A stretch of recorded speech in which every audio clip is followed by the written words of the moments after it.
अगं बाई, दाण्याचं कूट संपलंय.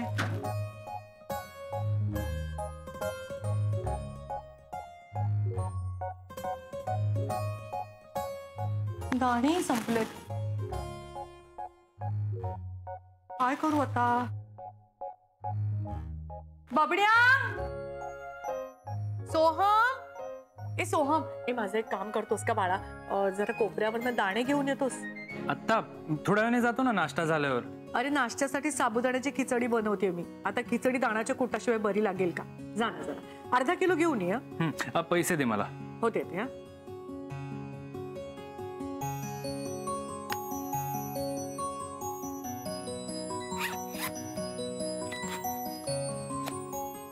पैसे संपलेत वाटतं. जरा थांब, मी आणते.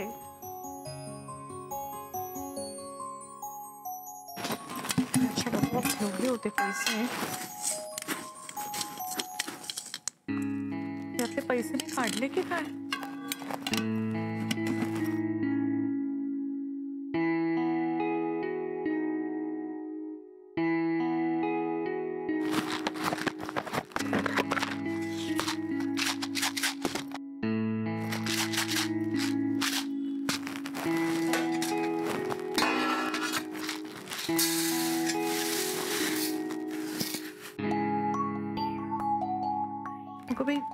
यातही पैसे नाही आहेत. पण खर्च झाली की काय माझ्या हातून?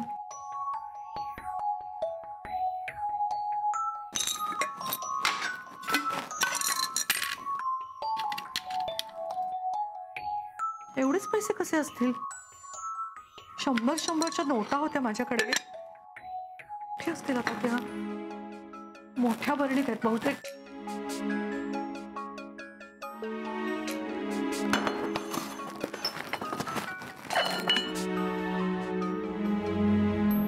यातही पैसे नाही आहेत. म्हणजे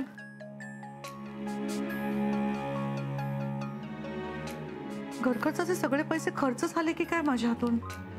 तर काय करू मी आता? यांच्याकडे मागावे लागतील पैसे.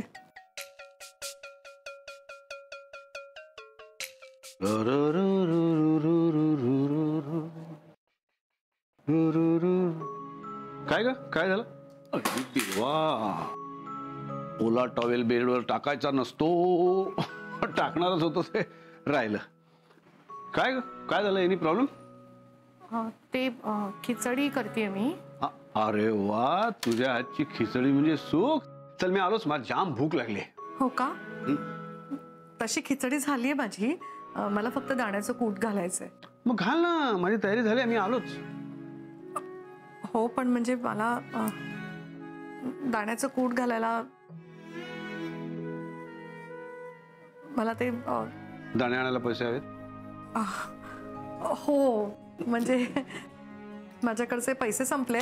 तांदळाच्या डब्यातले पैसे काढले मी, ते संपले. माझ्या लक्षातच नाही राहिलं.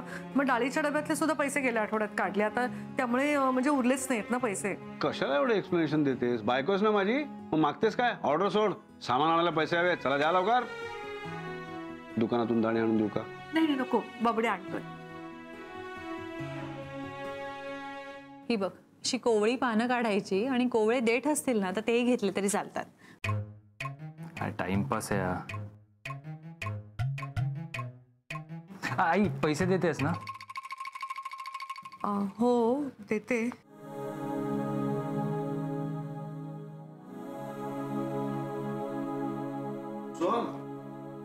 हे घे पैसे ठेव. कॉलेजला जाता येताना लागतील तुला. अरे कॅन्टीनला काय कमी पैसे लागतात? खिशात पैसे हवेत ना. कॉलेज? मला एक सांग सोहम, मी तुझ्यापेक्षा एवढा वयाने मोठा आहे तरी माझ्याशी मैत्री करू शकतोस, मग त्या टिल्लू पिल्लू पोरांशी मैत्री करता येत नाही तुला? हो पण सर, मागच्या वेळी कॉलेजला गेलो तेव्हा माहिती आहे ना तुम्हाला काय झालं ते. अरे झालं गेलं विसरून जायचं, नव्याने सुरुवात करायची. एकदा माझ्यासाठी प्रयत्न कर प्लीज. ठीक आहे सर, तुम्ही म्हणताय तर प्रयत्न करतो मी. Good boy. आणि हे घे, आईला काय हवं ते आणून दे आता. हो सर.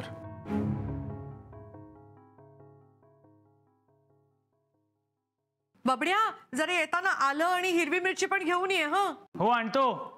आणि असावरी हे पैसे ठेव. या महिन्याचे घर खर्चाचे पैसे द्यायचे राहून गेले ना.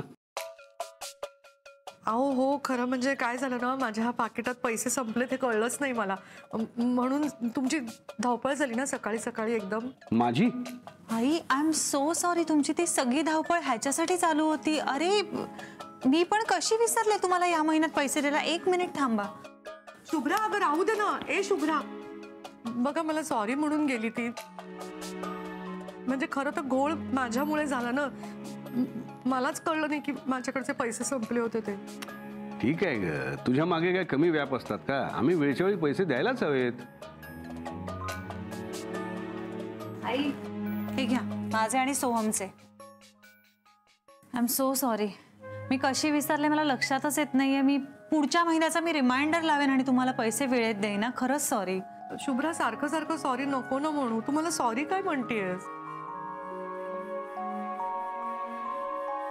हे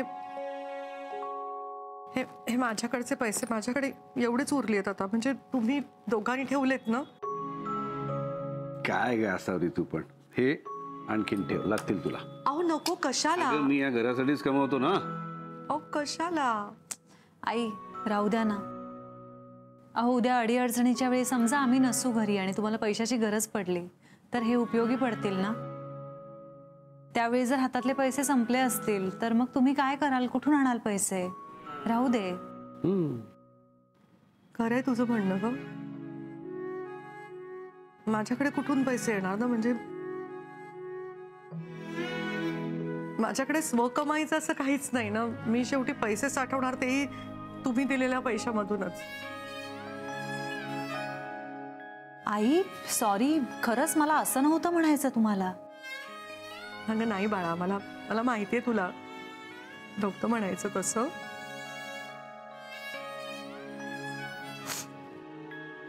हा कधी येणार आहे बबड्या. खिचडी अर्धवटच राहिली तशी माझी.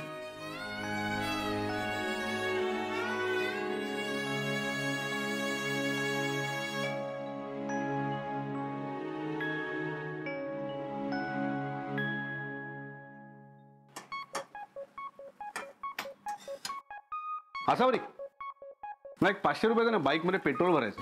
अहो मीच सकाळी तुमच्याकडे पैसे मागितले ना. माझ्याकडे कुठून असणार आहेत. बघ ना असतील तर दे ना यार. अहो पर्स कुठे इथे. ते बघ तिथे. बघ काय तुम्ही. मी तुम्हाला म्हटलं ना नाही येत माझ्याकडे पैसे. अगो बाई हे घ्या. हे सगळे पैसे घ्या. सगळे पैसे तुमचेच आहेत. काय पेट्रोल भरायचं ते भरा. घ्या.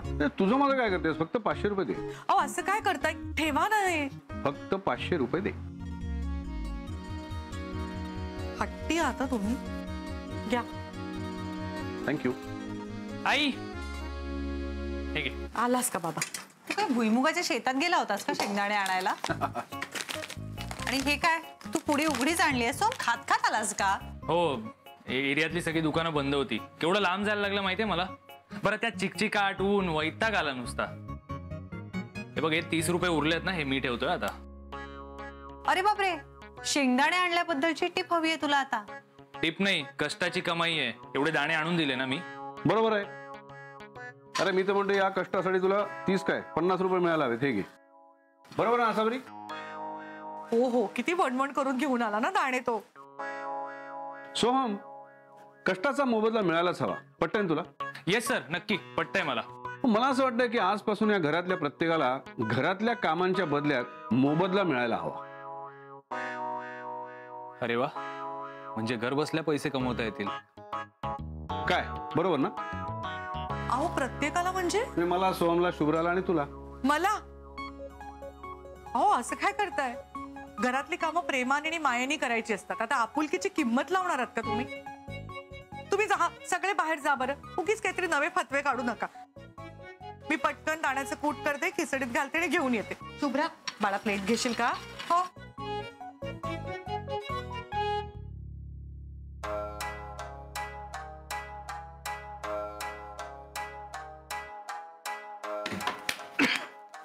सर हा बघा कसा चकाचक केर काढलाय. अरे फर्स्ट क्लास, झकास. सर माझा मोबदला देतो, आहे लक्षात माझ्या. हे घे. ओके. अगदीच बिरबलाची खिचडी झाली आहे बाई. शिजते शिजतच नाहीये. अरे चलताय यार. कधी कधी एखादा पदार्थ नसल्यामुळे होणाऱ्या पंचायतीत पण गंमत असते ना. बाबड्या, अरे ये रे. या. हो हो हो हो, खिचडीचा खमंग वासच पुढचं सगळं सांगून जातोय.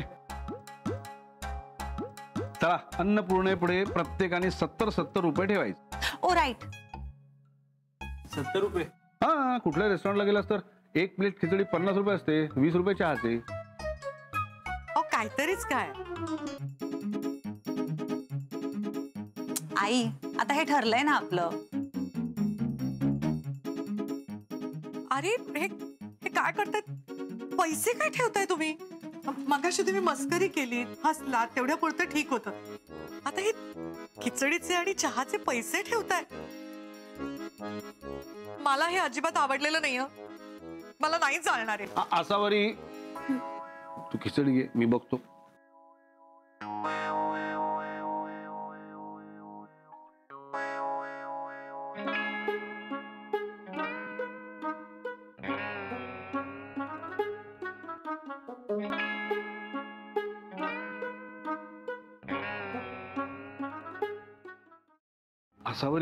असावरी ऐक ना, आय एम एक्स्ट्रीमली सॉरी. मला तुला हर्ट करायचं नव्हतं ग. हो, पण बोलून तर गेलात ना. मनाला येईल तो फतवाही काढलात. घरखर्चाचे पैसे माझ्या पर्समध्ये ठेवले, ठीक आहे. मला वाईट वाटू नये म्हणून तुमच्या पेट्रोलसाठी 500 रुपये माझ्याकडेच मागितलेत. मी समजून घेतलं. पण मी केलेल्या चहाचे आणि नाश्त्याचे मला तुम्ही पैसे दिले? हे घर आहे, हे हॉटेल नाहीये. मी केलेल्या पदार्थाची किंमत करताना तुम्हाला माझ्या भावनांचा जराही विचार करावा असं नाही वाटलं? तू ऐकून तर घे माझं. काय ऐकून घ्यायचंय, सांगा ना. सकाळी शेंगदाण्यासाठी मी पैसे काय मागितले, तुम्हाला आणि शुभ्राला किती अपराधी वाटायला लागलं.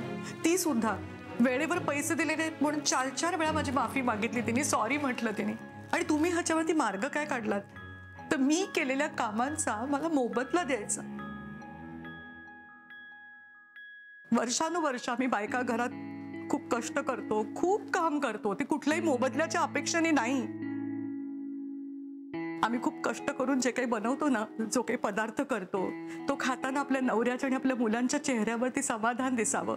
आपण कष्टाने मायेने केलेला पदार्थ खाताना त्यांनी कौतुक करावं, खूप छान झालंय असं म्हणावं. आणि त्या पदार्थाची किंमत 50 रुपये प्लेट नाहीये बरं का, त्याहीपेक्षा खूप जास्त आहे. माझा बबड्या जेव्हा मी केलेला एखादा पदार्थ अतिशय आनंदाने खातो आणि जेव्हा मला म्हणतो ना, आई असंच उद्या कर, अजून आहे का, दे ना मला, तेव्हा मला जे समाधान वाटतं ना, त्याची किंमत नाहीये. माझी शुभ्रा जेव्हा ऑफिसमधनं दमून घरी येते तेव्हा तुमच्या भाषेत मी केलेल्या 20 रुपये कप चहाचा जेव्हा ती घोट घेते आणि मला म्हणते ना, आई तुम्ही केलेल्या चहाने एकदम तरतरी येते, ते समाधान मला खूप श्रीमंत करून जातं. आत्ता साबुदाण्याच्या खिचडीची चव सुद्धा न घेता तुम्ही आहा म्हणत क्षणभर त्या फोडणीच्या वासात रमलात ना, त्या क्षणाचं मोल काय माहितीये का तुम्हाला? नाही देऊ शकत तुम्ही, कारण त्या क्षणाचं काही मोलच नाहीये. हे असे क्षण ना मनात साठवून ठेवायचे असतात.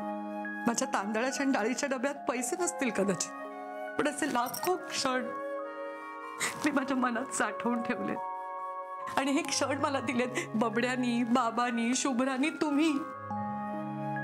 हे लाख मोलाचे क्षण आहेत माझ्यासाठी. माझं असं असताना तुम्ही माझ्या आनंदाची किंमत का करताय? का असं दुखावताय मला? नाही नाही ग, नाही तसं नाहीये, खरंच नाहीये.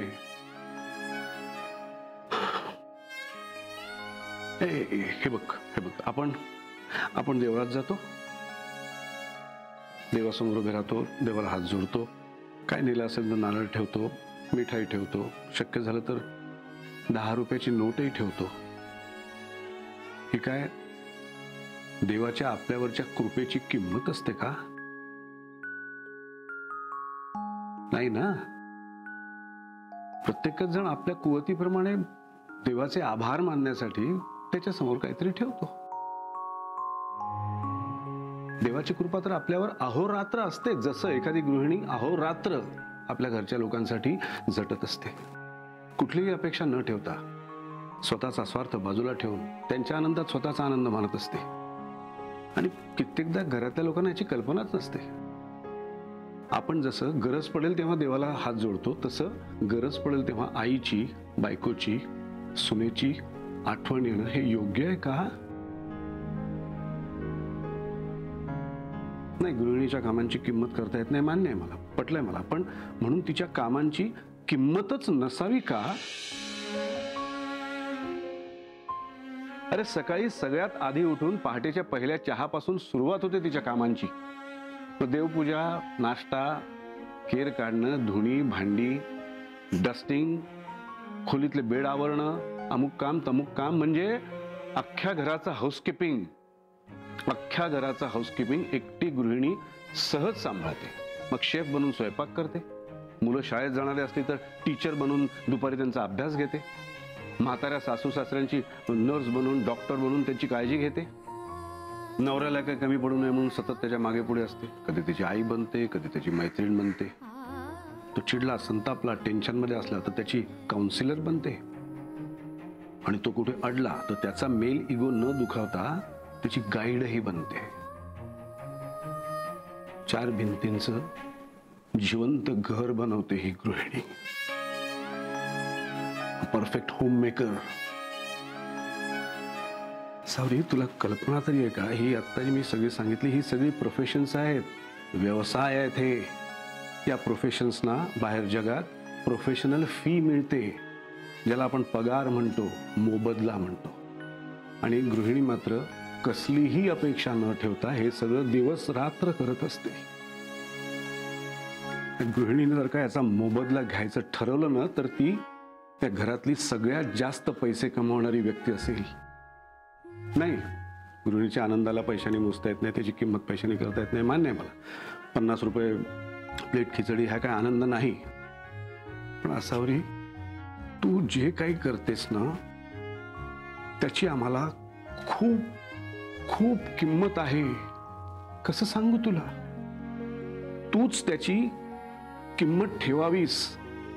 फक्त तूच नाही असावरी, तर प्रत्येक घरातल्या प्रत्येक गृहिणीच्या कामांची किंमत त्या घरातल्या सगळ्यांनी ठेवलीच पाहिजे.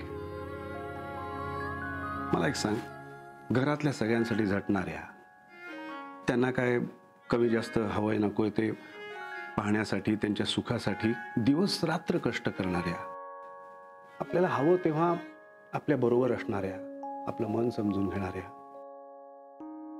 काही अडलं नडलं, काही कमी पडलं तर सतत आपल्या पाठीशी असणाऱ्याला आपण काय म्हणतो? देव.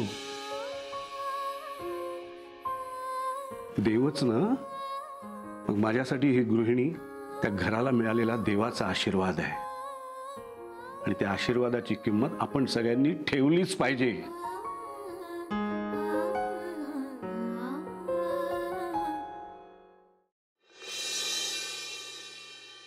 अगदी बरोबर बोलतायत सर आई. अहो सर, काय मी काय, आज आम्ही बाहेर जातो, कामं करतो, पैसे कमावतो, कोणाच्या जीवावर? तुमच्यासारख्या गृहिणींच्या जीवावरच ना. आई, आजपर्यंत मला ऑफिसमध्ये जायला कधीही उशीर झालेला नाहीये, किंवा दमून घरी आल्यानंतर आता मी जेवण काय बनवू, किंवा मला असे कुठले प्रश्नच पडले नाहीयेत. अहो एवढंच कशाला, माझ्या बॅगमध्ये डबा भरलेला आहे की नाही हे सुद्धा मी कधी चेक केलेलं नाही, कारण मला कायम खात्री होती तो भरलेलाच असणार आहे. तुमच्यामुळे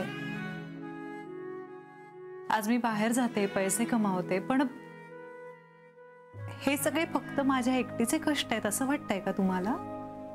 नाही, तुमचे सुद्धा तितकेच कष्ट आहेत आई. मग तुमचाही तेवढाच हक्क असायला हवा ना. आहे.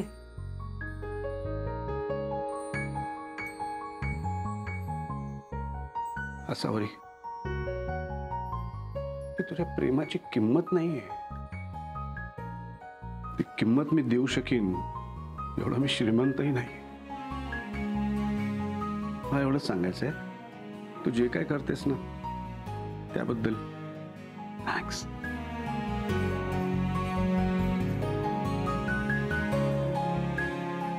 खरंच थँक्यू आई.